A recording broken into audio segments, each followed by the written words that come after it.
El padre es un ser especial. El padre es una persona que en la vida es mucho más que el sustento familiar. Hay un sentido de paternidad en Dios del que aprendemos exactamente qué es un padre. Y eso nos ayuda en la vida a entender algunos de los roles que tenemos aquellos que lo somos. El padre no solamente luchará para que en la casa no falte nada, para que tengamos todo el sustento que necesitamos. El padre será alguien que vele por el confort de la casa y del hogar, el sustento de la economía, sino que será además alguien que traerá algo que es muy importante a la vida de todas las personas que integran el hogar. Y es un preciado tesoro del que queremos hablar hoy y que se llama sabiduría. Ese preciado tesoro, nadie como papá para traerlo a casa. Papá es alguien que enseña a cada una de las partes que componen el hogar a ser sabio, porque la sabiduría es importante. La sabiduría es el único que permite el punto de equilibrio que se necesita entre todas las partes que componen el hogar. Hay roles, uno de gobierno que tiene papá, uno de intuición fina, uno de capacidad para mantener las cosas bien, que es el de mamá, y uno que tiene que ver con el equilibrio de los pequeños en casa, los niños de la casa, que también tienen su punto de equilibrio propio, pero cómo lo mantendrán, cómo lo podrán llevar adelante, cómo podrán ser bendición, si papá no les enseña que ellos tienen también que entender la hora en que tienen que hablar y la hora en que se tienen que callar. Los hábitos que harán de ellos personas útiles y productivas en la vida. ¿Quién les enseñará esa sabiduría necesaria que hará de ellos personas que sean después canales de bendición en este mundo tan difícil de vivir? Es papá quien lo enseñará. Papá es el centro de la sabiduría del hogar. Papá es el fundamento mismo de algo tan importante y tan necesario, y de eso vamos a hablar en breve. No se trata de la sabiduría especulativa que tenían los griegos. El griego era un tipo de pensamiento intuitivo, a quien importaban mucho las elucubraciones y los pensamientos relacionados con los vínculos que tienen las cosas en la vida, el tiempo, las edades. El griego pensaba así, y ese era su sentido de sabiduría. Pero la sabiduría hebrea era muy diferente, la que está sustentada en la palabra de Dios, en el hablar de los profetas, de los líderes del pueblo de Israel. Era una sabiduría que tenía que ver con conducta, con forma de comportarse, con forma de enfrentar las contrariedades de la vida, las ganancias y las pérdidas que a todos nos toca tener. Y esa es la sabiduría de la que habla la Biblia. Poco importan a los profetas, poco importan a los escritores bíblicos las sabidurías que tienen que ver con los andares filosóficos de la vida. Importa la conducta, que es la que evoca cuánto de sabiduría hay en todos y cada uno de nosotros. Y eso es algo que habla de papá. Bienaventurados los que han tenido un gran padre que les ha enseñado a ser sabios. ¿Cómo olvidar las lecciones de sabiduría que uno recibía de papá cuando era un jovencito y andabas asustado por la vida, influido por los malos ejemplos y por las malas influencias? ¿Cómo olvidar aquellos ratos en que me iba a ver aquellos centros de agricultura en que nos recluían en las actividades estudiantiles cuando apenas teníamos 12, 13 años?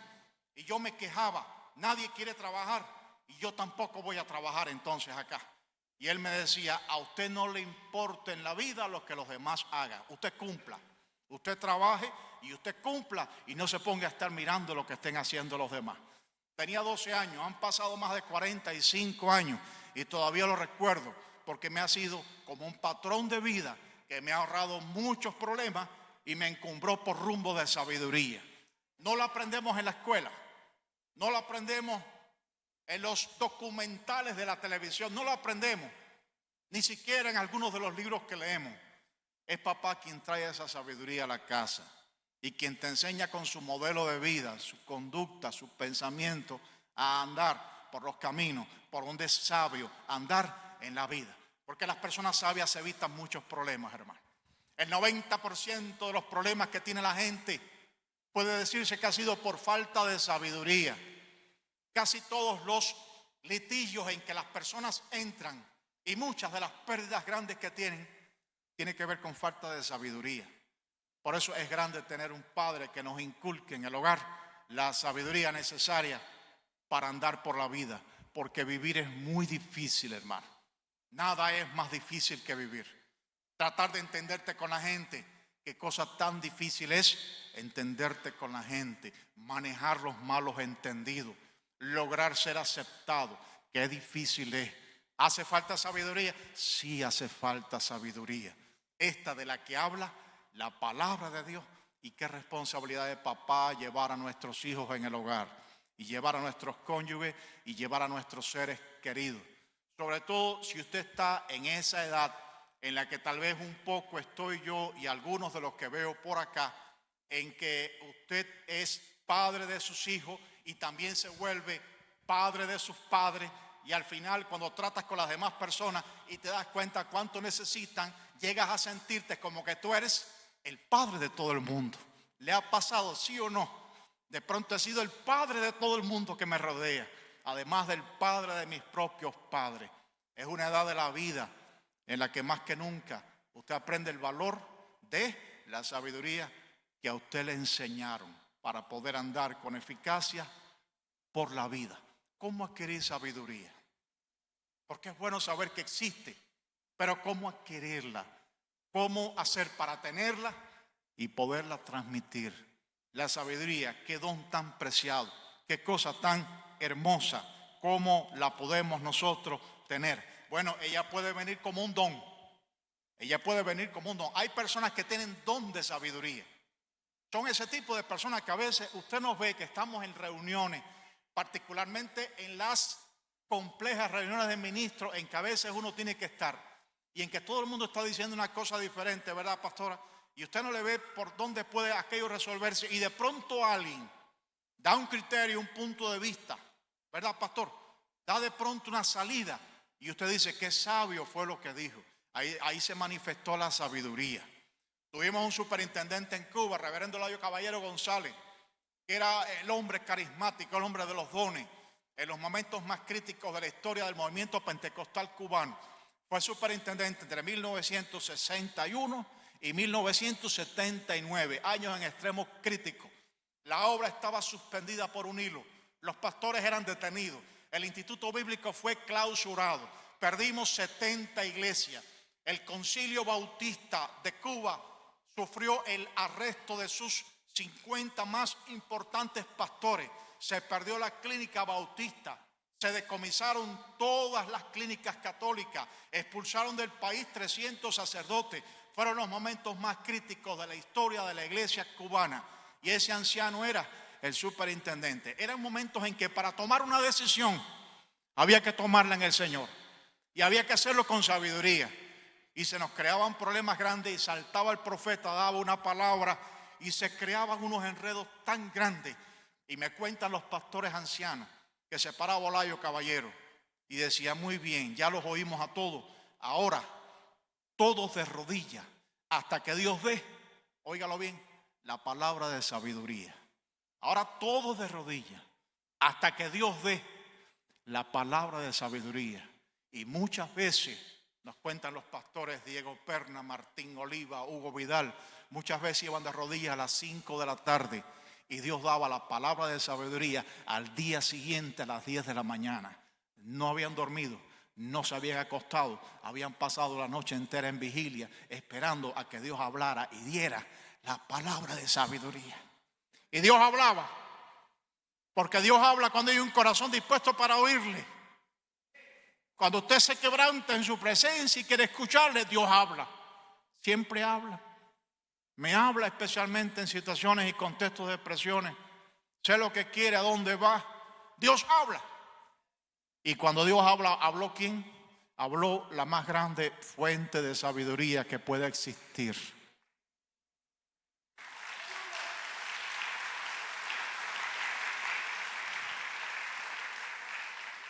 Puede venir como un don. Puede venir como un don. La palabra lo establece. Es escrituralmente fundamentable y demostrable Dice la escritura que en Deuteronomio 34:9, y Josué, hijo de Nun, fue lleno de espíritu de sabiduría, porque Moisés había puesto sus manos sobre él, y los hijos de Israel le obedecieron e hicieron como Jehová mandó a Moisés. Vino por imposición de mano. Cuando el pastor llamen aquí delante, venga corriendo y no lo piense dos veces. Y que esas manos santas se impongan sobre usted, porque hay transferencia de dones en el momento en que alguien que sabe lo que está haciendo ora por usted. Hay transferencia de dones.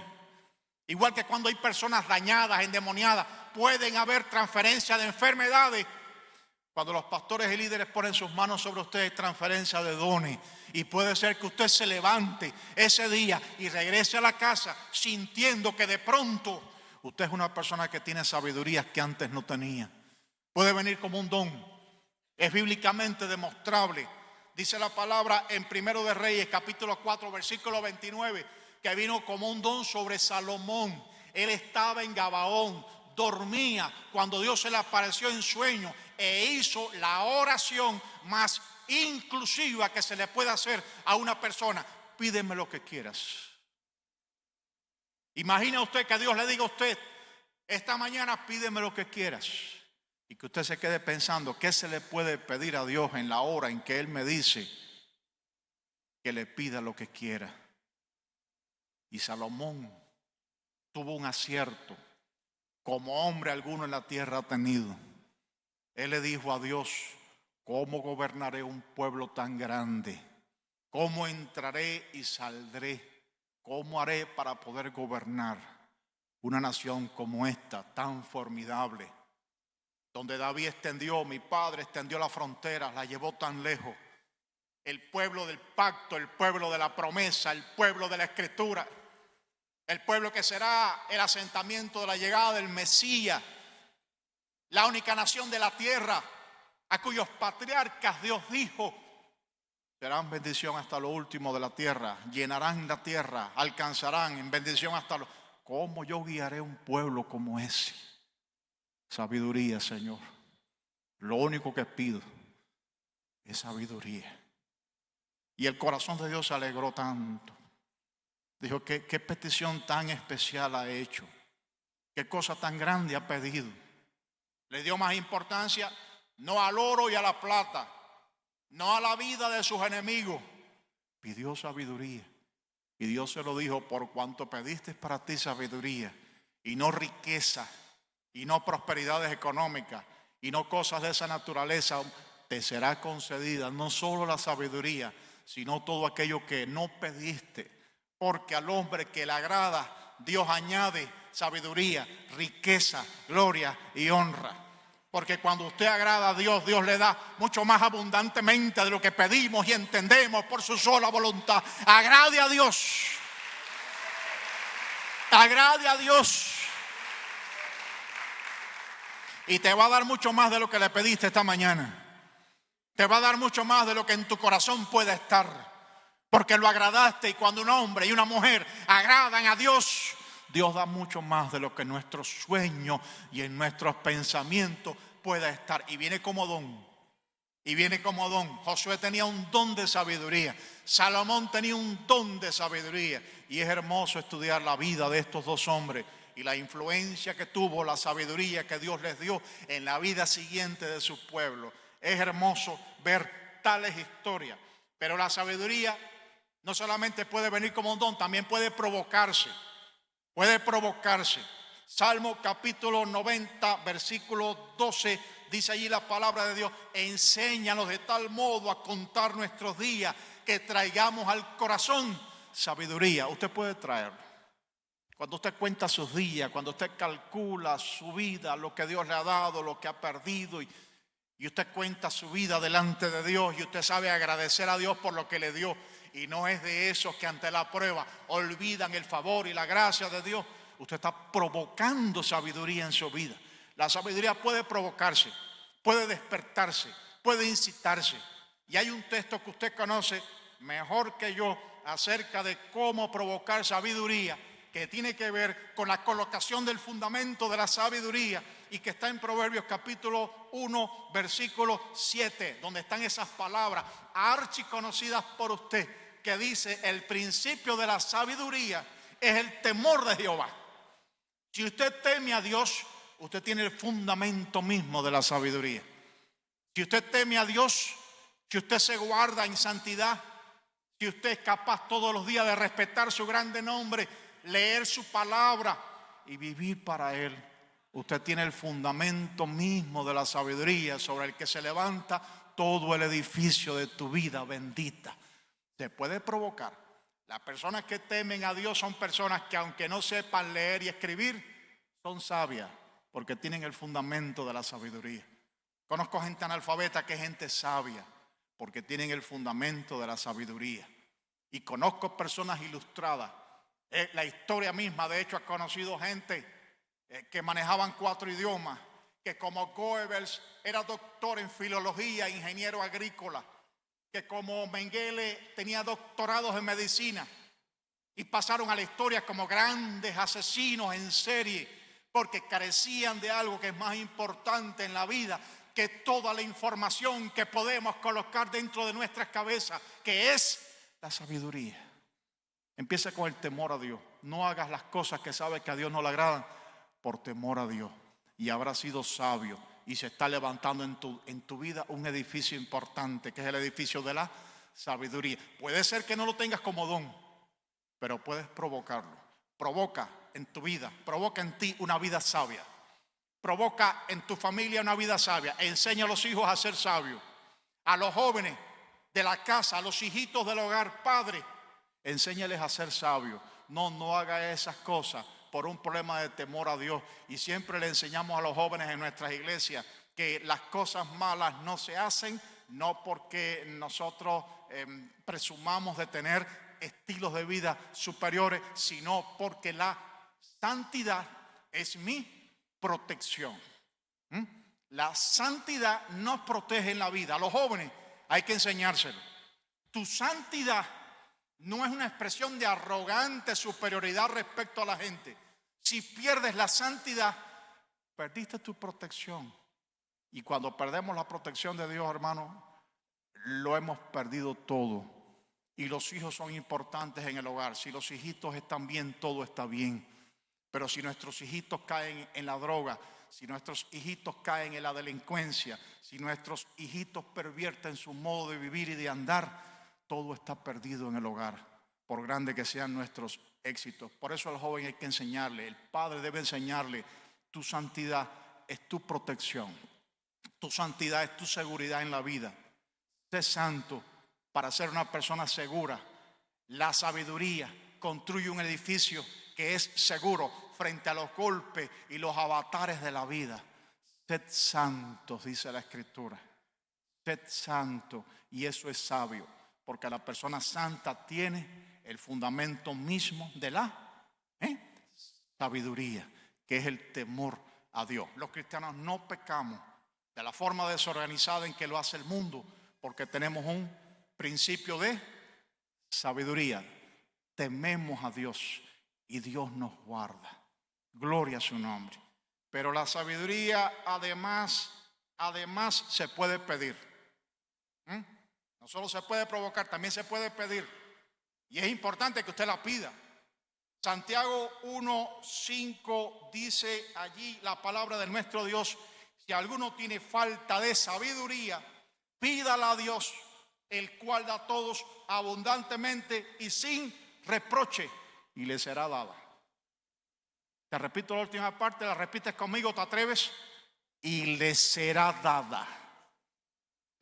Si alguno tiene falta de sabiduría, ¿alguno aquí tiene esta mañana falta de sabiduría?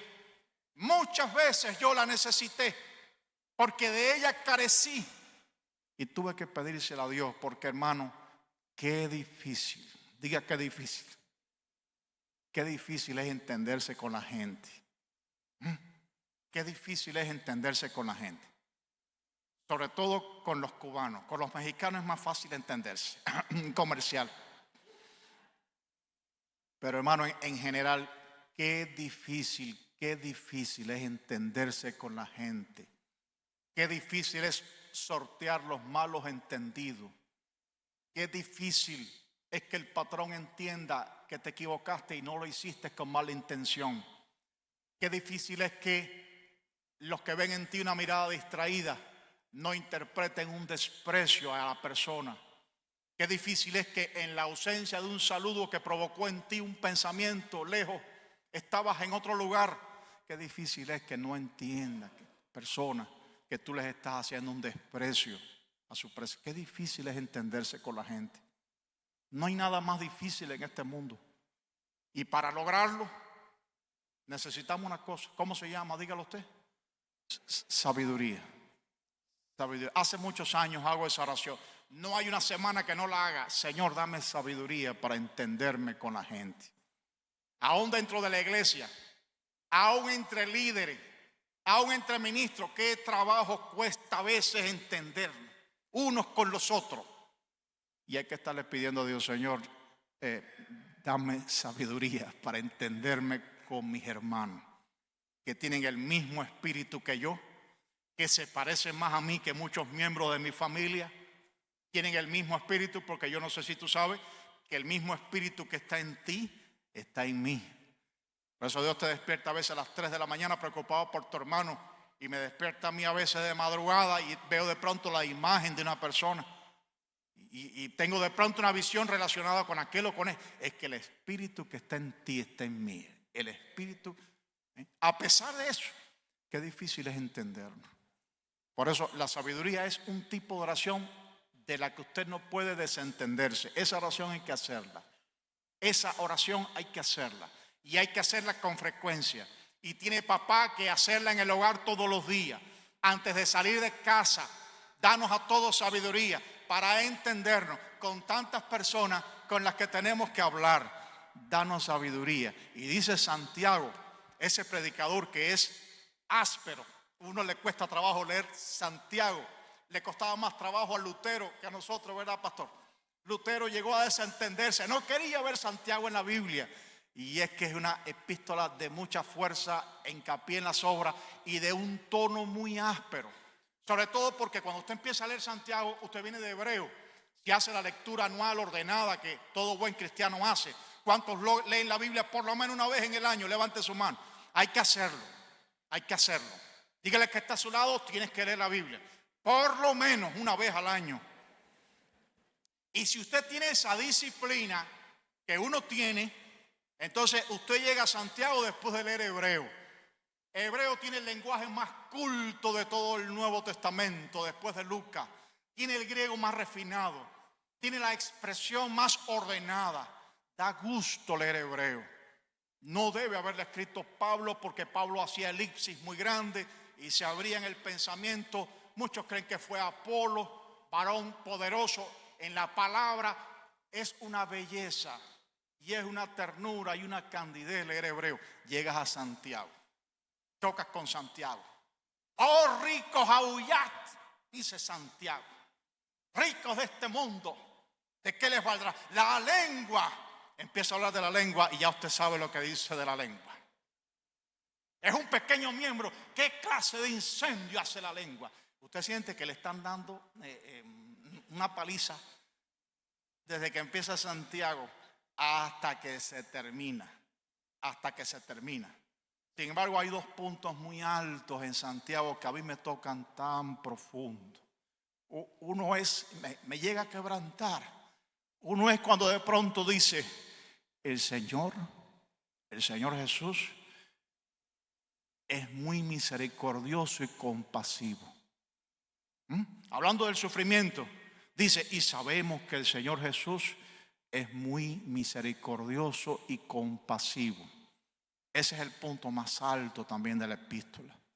Y alguien como Santiago podía decirlo. ¿Sabe por qué? Porque él era hermano natural del Señor Jesús. Él era hermano natural del Señor Jesús. Él lo conocía íntimamente. Pablo lo conocía por revelación, pero él lo conocía personalmente e íntimamente. Palabras muy parecidas utiliza Pedro, que conoció al Señor íntima y profundamente. Anduvo con él, anduvo por el mundo haciendo bienes. Y sabemos que el Señor es muy misericordioso. Son palabras concordante en dos hombres que anduvieron mañana, tarde y noche con el Señor Jesús. Pedro, apóstol de Jesucristo, y Santiago, obispo de Jerusalén, rodillas de camello, la cabeza de la iglesia en la capital eterna e invisible de Israel. Santiago, mártir de la iglesia. El Señor es muy compasivo y misericordioso. Y al final llega a ese punto en que usted no se ha recuperado de la paliza y le dice: y si alguno no tiene sabiduría, ¿qué dice? Pídala a Dios, el cual da abundantemente. Y dice al final: y le será dada. Le será dada. Te la va a dar, dice Santiago. Un hombre que sabe lo que estaba diciendo en el espíritu. Rodillas de camello, así le apodaron. Vivía de rodillas el obispo de Jerusalén, aquel al que llegó Pablo buscando después consejo, el que escribió las cartas a Antioquía, el que sirvió de columna a la iglesia primitiva. Pídala a Dios y Él se la va a dar. En esta mañana, Padre, necesita sabiduría. Guiar un hogar es lo más complejo de este mundo. La mano que mece la cuna gobierna el mundo, dice el poeta, porque son los padres los que determinan el rumbo y la vida espiritual de los hijos. Así que, Padre, te doy una clave hoy para cuando trates con los hijos: sabiduría. Ayúdalos a tener sabiduría. Enséñalos que en la vida hay que luchar duro. Enséñales que en la vida hay que cumplir para no buscarnos problemas. Y enséñales que en la vida, como dijimos ya, hay que temer a Dios, porque esa es nuestra seguridad. Esa es la garantía para llegar al final.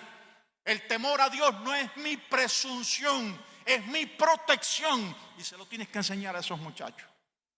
Si no tienes santidad, no tienes protección. Hijo, tu santidad es tu única protección, porque no siempre nos vas a tener a papá y a mamá al lado tuyo. Por tanto, sabiduría. ¿Para qué hace falta sabiduría? Hace falta sabiduría para todo. Pero fíjate, y ya estoy cercano a la conclusión, puede venir como un don, puede provocarse, hace falta para todo, como lo quieras ver, pero es que además es un mandamiento. Usted sabía que la Biblia le manda a usted a ser sabio. Es un mandamiento. Cuando hablamos de mandamientos pensamos en cuestiones relacionadas con contribuciones financieras, con el vínculo perfecto que es el amor, con el deber de congregarnos frecuentemente en la iglesia, de respetar a los padres, en el espíritu de Romanos 12, de respetar instituciones, de respetar al rey. Pensamos que todo eso son los mandamientos, pero mire, hay uno olvidado. Hay un mandamiento olvidado que es la sabiduría. Proverbios capítulo 4, versículo 5, dice la palabra: adquiere sabiduría, tono imperativo. Adquiere sabiduría, adquiere inteligencia. No te olvides ni te apartes de las razones de mi boca. Adquiere sabiduría y adquiere inteligencia. Está escrito en un tono de orden solemne. Está escrito en una construcción griega en la que se nos está dando un consejo de carácter imperativo. Es una orden que nos da el Señor. Y Malaquías capítulo 2, versículo 7, dice la 3 veces santa palabra de nuestro Dios: porque los labios del sacerdote han de guardar la sabiduría, y de su boca el pueblo buscará la ley, porque mensajero es de Jehová de los ejércitos. Porque los labios del sacerdote han de guardar la sabiduría, y de su boca el pueblo buscará la ley. Ahí hay órdenes que son importantes, órdenes que son terminantes. Papá, nos toca ser personas sabias para transmitir sabiduría. Nos toca ser personas que busquemos la sabiduría de Dios para poder transmitirla.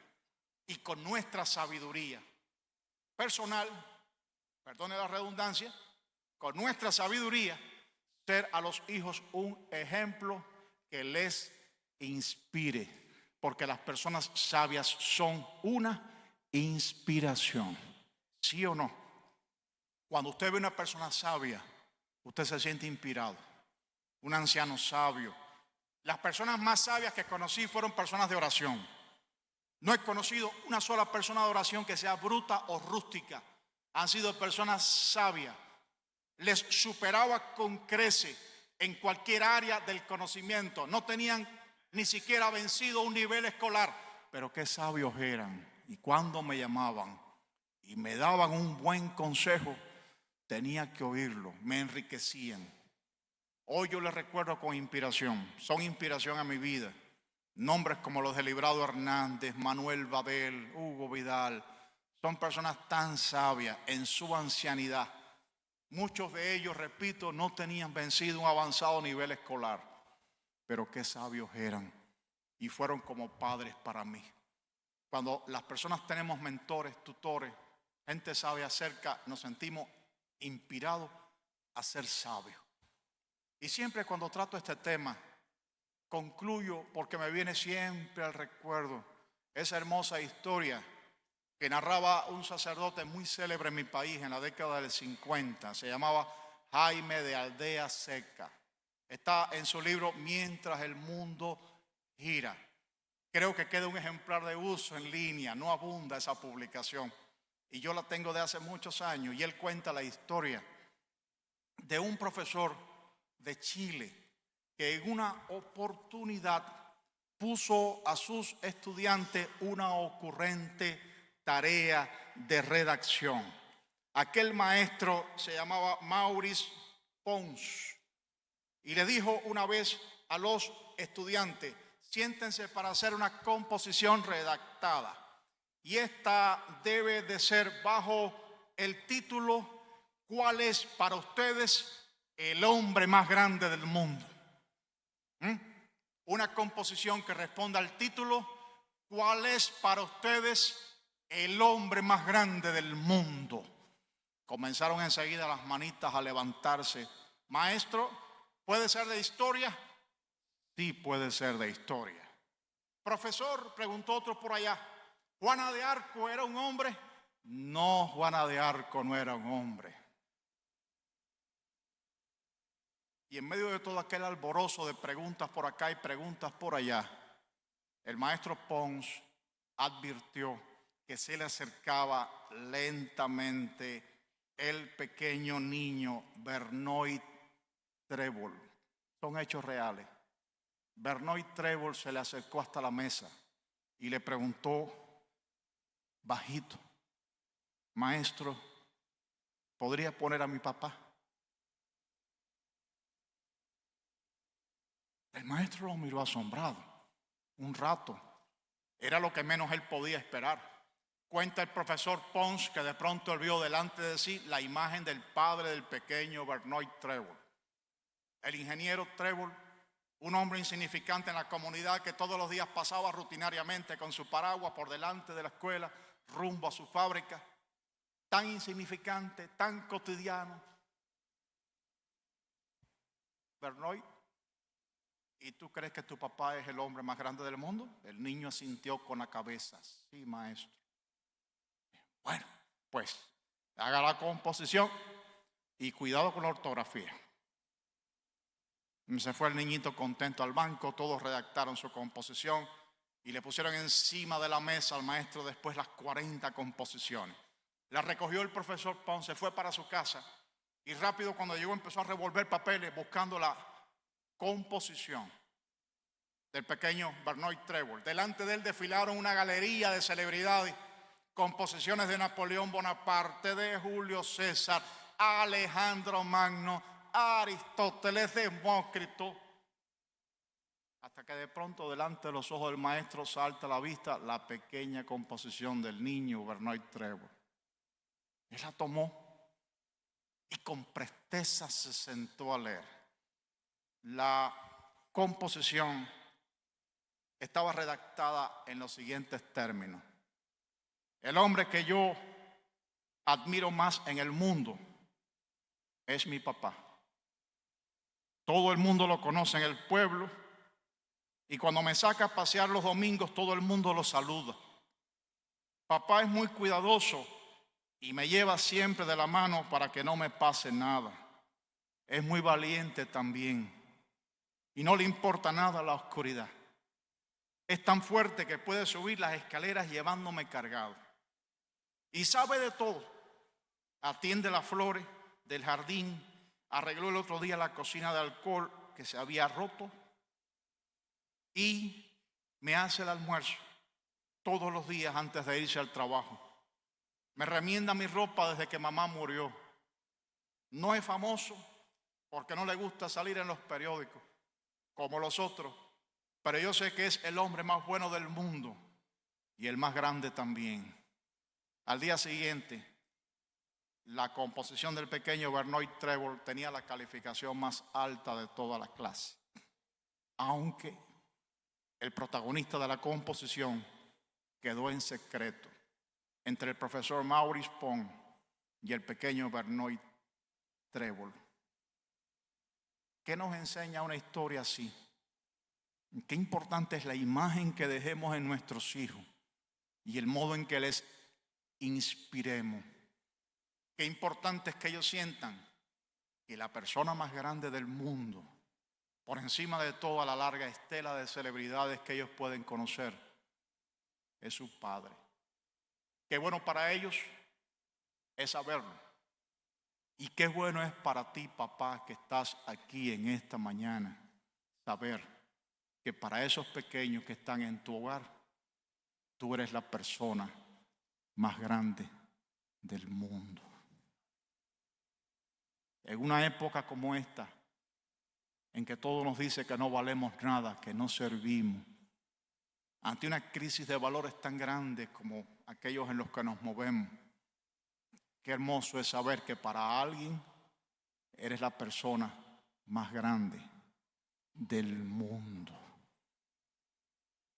Felicidades en este día, papá. Tengas un día de mucha dicha. Te bendiga Dios mucho. Y a nosotros nos ayude a llegar con acción de gracia por cada pérdida de nuestros padres, de nuestros familiares, de nuestros seres queridos. Pero con acción de gracia, llegando hasta el final. Conscientes de la importancia que Dios nos dio en la vida. Porque para alguien fuimos la persona más importante del mundo. Que el Señor nos bendiga, puestos todos en pie.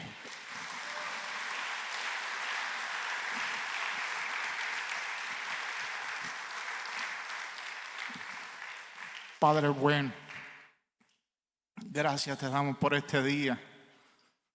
Día difícil, de recuerdos tristes, de pruebas grandes.